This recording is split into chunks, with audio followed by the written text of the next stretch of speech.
the Rays POSTCAST, your instant game reaction for the Tampa Bay Rays, part of the Locked On Podcast Network. Your team every day. Hello and welcome to the Tampa Bay Rays POSTCAST, your spot for instant Rays reaction to every single game. My name is Jonathan Shields. Make sure you guys go follow me on Twitter at Johnny10Shields. And this Rays team, you guys, cannot stop winning. I mean, they're the hottest team in baseball, and we're going to talk about, are they the best team in baseball? We're also going to talk about this sweep. We're going to talk about the offense stays hot. But guys, I'm telling you, this team is just different right now. They hold the Royals to just one run over the 3 games, just absolute dominant stuff. It's stuff that the stuff we talked about from the beginning of the season. If you guys were here for the first part of the postcast, we talked about this is a potential for this team. So it's so exhilarating to see them finally reaching it. But we got to talk about first Shane Baz, man. Just what a performance today. This is what you'll be talking about. Let's get to Shane Baz right away, and we're not going to mess around. Shane Baz is today's player of the game. This is the Locked On Player of the Game. Shane Baz discovered a cutter and turned into like a top 5 pitcher in the game, apparently. I mean, he was fantastic again today. I think it got to a point, you guys correct me if I'm wrong, he retired 18 straight batters. It might have been even more.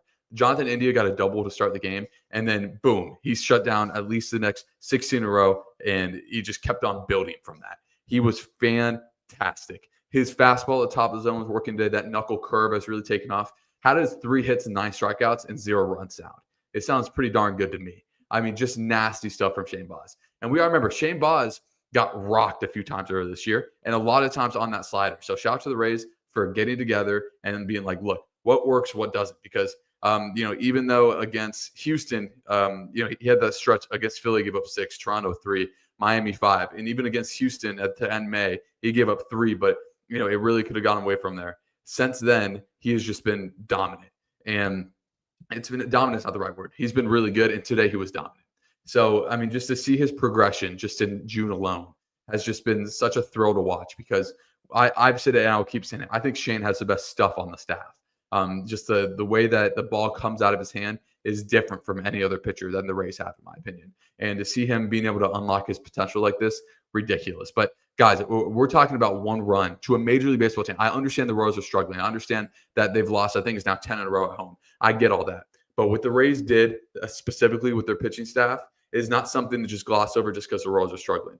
Holding any team, I don't care if it's a college team, the Rays are playing to one run over 3 games is insane, much less to a team that won a playoff series last year. So don't let the national media talk about how bad the Royals offense. No, the narrative needs to be how good this Rays pitching staff is. And it is just ridiculous again today. So Shane goes 8. So 8 shutout, which helps a lot. And then, we handed over to Gervasian, who struggled a little bit. He gave up 2 hits, and then Pete came in to pick up another save, man. But so, I mean, don't be fooled. This isn't the Royals hitting sucks. Like, yeah, the Royals hitting isn't great, but man, this Rays pitching staff is some special stuff, man.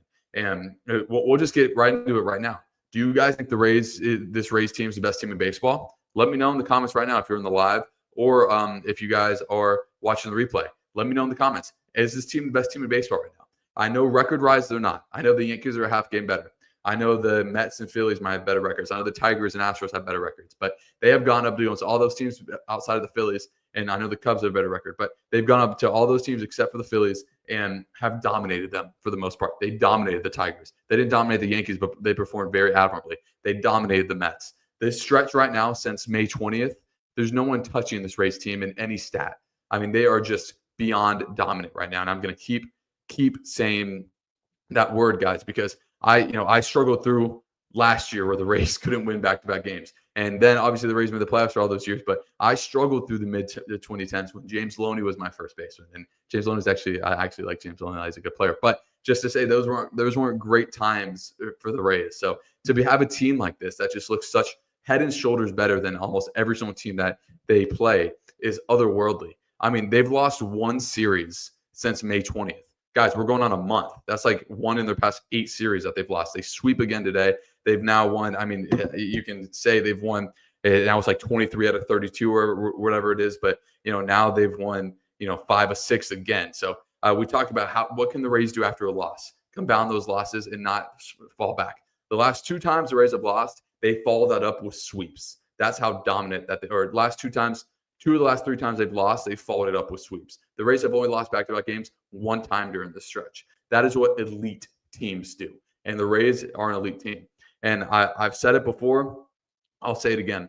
The Rays and outside maybe one or two, you got to think, like, who are the best teams in baseball? Like the Mets, I don't think their rotation is, top 5, top 7 range. If you look at the Phillies, I don't think their bullpen is top 5 to top 7 range. If you look at the Yankees, again, I don't think their bullpen is top 5 to top 7 range. I think out of all those teams, like you look at the Cubs, I don't think their starting staff top 5 to top 7 range. This Rays team, bullpen, lineup, starting pitching, can't have all those staffs in the top 5 to top 7 range. And I don't know if you can say that about any other team in baseball right now, outside of maybe the Dodgers, but every single pitcher on the Dodgers is hurt starting pitching wise. So again, guys, enjoy this one run that the Rays are on. The Rays are on a half game back at first in the AL East. I mean, this team was like 21-25 at some point. And if you guys have been in here, so I know, like, Gary's been in here. I Love Legos, our Genius, and people that have been in, for a lot of those times back in April when I was talking about what the Rays need to do. I'm not some insane baseball head. I just knew what this Rays potential was, and they're hitting it right now. And this isn't just a streak that the Rays are on. This is who the Rays are. They're this good. They are this good. So make sure, if you guys are in the live, to leave a like and comment. If you guys are watching the replay, make sure to leave a like as well. I really like that Yandy was able to go in and get another save. Or Yandy, I love that Fairbanks was able to go in to get another save as well. But again, guys, enjoy this ride that the Rays are on, because eventually the Rays, this was a halfway point. The Rays have 80 games left. In those 80 games, the Rays could lose 40 of them. I don't know how long the stretch will be, but again, I don't think it's a stretch. The Rays might lose 3 in a row, but I think this stretch, this last month, is who the Rays are. They said it before. Shout out to Mark Tompkins. He does a great job covering the team. And he says it on all those interviews that he does with everyone. All the players, and Kevin Cash said, we're just a really darn good baseball team.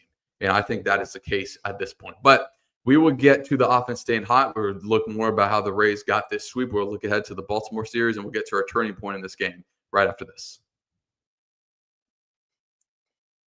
This episode is brought to you by Supply House. Get the supplies you need from the site made for skilled trades, Supply House. Whether you're in plumbing, HVAC, or electrical work, Supply House is a reliable way to order products online. Their easy-to-use website is packed with helpful resources and the latest product info to help you get the job done right. Plus, with a complete inventory of over 200,000 parts from over 400 top brands, you'll find exactly what you need delivered fast from coast to coast. Need help with an order? Supply House offers expert support and industry-leading service, so you always talk to a real person. And for trade pros looking for an extra edge, their free Trade Master program offers exclusive perks like a dedicated phone line, free shipping, and discounts on every order. Thousands of skilled professionals are already taking advantage. Now it's your turn. Join the Trade Master program today at supplyhouse.com/TM and start ordering plumbing, HVAC, and electrical supplies with just a few clicks. Plus, use promo code SH5 for 5% off your first order. That's supplyhouse.com. This episode is also brought to you by FanDuel. Summer sports are in full swing, and whether you're all about baseball under the lights, golf on the green, or high-stakes soccer action, FanDuel is the best way to make every game even more. You're already following the action. Why not make it a little bit more thrilling? With FanDuel, you can get in on the game while your friends are getting sunburned at the beach.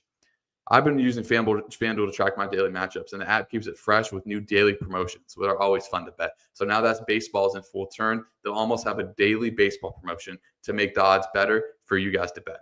New to FanDuel, new customers can bet $5 and get 150 bonus bets if your first bet wins. Open the FanDuel app today or visit FanDuel.com to get started. So let's get right into our turning point of this game before we start talking about the offense. Time to reveal where the game was won or lost. It's the turning point. I was listening to the radio broadcast for a lot of the game because I was driving for a lot of it. And Neil had a great point. He was like, I really think the first team that blinks is going to lose. And the Rays made the Royals blink. And what the Rays have done with 2 outs recently has been very admirable. And they did it again in the 4th inning. It starts with Aranda just missing out on a home run, and then Mangum getting the triple. It's like, boom, 1-0. And then Josh Lowe, who 3 hits today. Really good to see him, keep getting going. All of a sudden, it's 2-0. And then obviously in the 6th, you get Brandon Lowe going deep, which was just crushed. And then all of a sudden, you get Junior going back-to-back. Only the second time the Rays have gone back-to-back this year. And then with the way the game's going, with the way the Rays have been pitching, 4 runs just felt like a mountain to climb. for the Royals. So again, this offense just stays so consistent, and it's the pressure that they put on you. I mean, the Rays again had 9 hits today, and they drew another walk. So I mean, 10 base runners again today for the Rays. It's just been dominant stuff from the offense as well. And they put up the big numbers, they showed it, but during this streak and during these last 3 games against the Royals, they didn't put up that big number, but they maintain that same level of pressure, right? Sometimes they're just missing the big at bat with runners in scoring position to kind of break the game open. But for the most part, the constant pressure that they provide on the opposing team is just a reason why they've been scoring so many runs. And it's everyone's offense. Yes, Yandy's hitting streak ended today, but he drew another walk. And then Brandon hits a home run. Junior hits a home run. Aranda gets another hit. Josh Lowe gets 3 hits. I mean, everyone, 7 out of the 9 hitters in the lineup got a hit. And they can beat you with so many different ways. They can beat you with power. They can beat you with speed. They can beat you with execution. If you make a mistake, the Rays immediately pounce on it. I mean, this team is just so versatile, and I think that's what makes them so good. So again, sweep for the Rays, only allowing 1 run to the Royals over that time. That Rays plus minus, just the Rays run differential, just keeps on getting even bigger as their run differential is up to plus 81, 3rd highest in the American League. Just different level stuff, only half game behind the Yankees for first place in the AL East. But let's go to the game tomorrow. And unfortunately, there will be no postcast tomorrow. So if you guys have been listening to a while now, there's 3 or 4 games I would miss just because of stuff before. Tomorrow is one of those games, but we will still bring it to you here as Ryan Pepe will go back to the mound. Him and Drew Rasmussen have been the 2 most consistent pitchers this year. He's 5-6 with a 3.04 ERA. He's going up against Mangum Sugano, who is a new pitcher for the Orioles, who's a 3.55 ERA, one of their better pitchers. So his last time out, though, he got rocked pretty good by the Yankees. 3 2/3, 7 hits, 3 runs. He's given up at least 3 runs in his last 3 starts. But, before that, he had a pretty good run going. So the Rays are obviously going to have to bring their A game. But we all know what Ryan Pepiot did his last time out against the Orioles. I mean, he went 8 innings, one of his best outings of his career for Pep his last time against the Orioles. So hopefully Pep can keep that going. And, he's been on quite the stretch recently. I mean, every single time we talk about it, and he had his career high 11 strikeouts against the Orioles as well. Pep has not allowed more than 3 runs in a game since April 15th. So we always talk about that stat for Pep, and he just keeps on going with it. But let's get to the comments. So if you guys are in the comments, make sure to drop them in as we go to Jack Stacey. Goes payback in half game out of the division. Let's go. Rays did the same thing to the Rangers earlier this year. So they get swept against the team, and they come back and sweep them. So a third road sweep for the Rays. The Rays have now won 6 straight road games. Just ridiculous. As we go to Gary, says, what a contrast. Back on April 29th and May 1st, the Royals swept the Rays in Tampa. The Rays scored only 3 runs on the series. In this series, KC, the Rays sweep the Royals, only holding them to 1 run. Yeah, just dominant starts.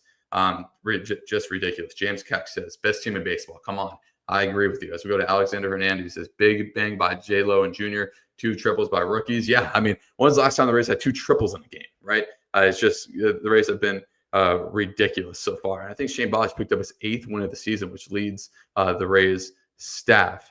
Yeah, he did, because he was at 7 before. Let me just double check for you guys. But we talked about it yesterday because he's 8-3 now. I mean, he's been getting a lot of run support. As we go to Jeremy, says definitely one of the hottest teams in baseball right now. I agree. As Alexander again brings up a really good point. Says 32-9 when they score first. And I said yesterday that was a really big key for them today. I think was to get there. And we go to Mike. This is a really good point. Something that I probably should have talked about earlier. The double play from Taylor Walls down the game. He's special, man.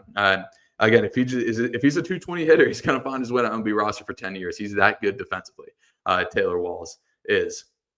As we go to Mike again, he says Chandler like a blur on his triple. Yeah, there's no there's no better team. There's no faster player in baseball than Chandler Simpson right now. He is ridiculous. So Alexander says Orioles might try to save some of their players looking to trade. No, I mean the trade deadline is still another month away. So the Orioles will be playing all out, trying to win some more games. So make sure if you guys are in the comments, make sure to get them going. As you go to Gary, says back-to-back shutout. Shane Baz, 8 innings. Talk what we talked about. Junior his is 20th. And Junior joins, I think they said he's only the 6th player in Rays history to have 20 home runs before the All-Star break. And he's 21 years old, everyone. I mean, he's just a special talent. So again, the Rays We always look for winning road trips, and the Rays just need to take 1 out of 3 in Baltimore to clinch that winning road trip. So they're in a really good position to get greedy, win another series, go 5-2 on this road trip, which I think the Rays are in a really good position to do. But because, man, they're hitting on all cylinders. There's not a weak spot on this team right now. If you want to argue a weak spot with me, I would argue that they don't have one, because they're just such a complete team right now. But yeah, nice efficient episode, guys. We got through all of our talking points very nicely. But as I ramble here, as I go on, if anyone has a last comment to put in, I will bring it up on the screen. But again, no postcast tomorrow. It was just one of those days before I agreed to the job that I couldn't do. So I will be right back Saturday and Sunday for the postcast as well. So don't worry, just one day and we are back. So again, I appreciate all you guys for joining live. All you guys who left the comments. Everyone's going to watch the replay. Make sure you guys leave a like, comment, and subscribe if you're watching the replay, audio, wherever you may be listening. As Mac Blankenship chips in real quick as he goes, any thoughts on Matt Thaiss? I talked about it. The Rays catching position has just been a revelation this year. Danny Jansen alone has 8 home runs. The Rays had 9 as a team last year. Matt Thaiss has been fantastic for the Rays. Just what an acquisition. It's just more depth. It speaks. They don't have a weakness. You go backup catcher, not a weakness. A year ago, catcher itself was weakness. 6 weeks ago, backup catcher was probably the worst player in Major League Baseball. So, yeah, could not be more happy with Matt Thaiss. So, but again, we're going to get out of here, guys. I appreciate all you guys joining. Again, leave a like, comment, and subscribe if you guys are watching. Have a great Friday, or have a great Thursday night. Again, no postcast tomorrow. We'll be right back Saturday for an afternoon game against the Orioles. So I will see you guys then. Again, appreciate all you guys very much.